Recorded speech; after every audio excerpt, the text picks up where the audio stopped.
Hello बच्चों, question है Faraday constant depends on the amount of electrolyte, depends on the current in the electrolyte, is a universal constant or it depends on the amount of charge passed through the electrolyte. Now the solution for this question is, अब हमसे पूछा है कि Faraday constant जो है वो किस पे डिपेंड करता है या फिर वो क्या है इसका काम.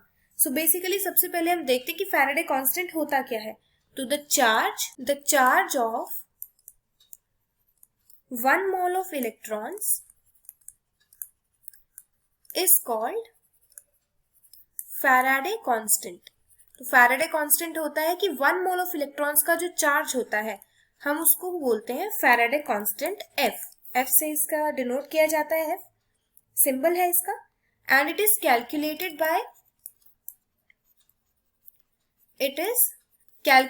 बाय कैसे कैलकुलेट किया जाता है. इसका फॉर्मूला होता है F it is equals to E N ए.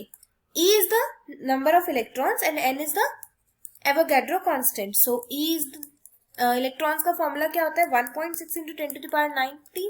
ये इसका इलेक्ट्रॉन का चार्ज होता है multiply by Avogadro constant that is 6.023 into 10 to the power 23.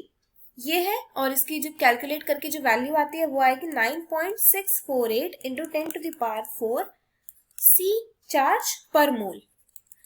ये आएगी. तो फैराडे कांस्टेंट क्या हो गया इसके हिसाब से.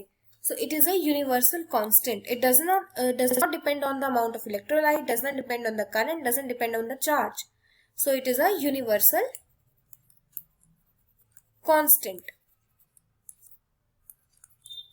Faraday constant जो है वो एक universal constant है. So I hope it is clear to you. Thank you.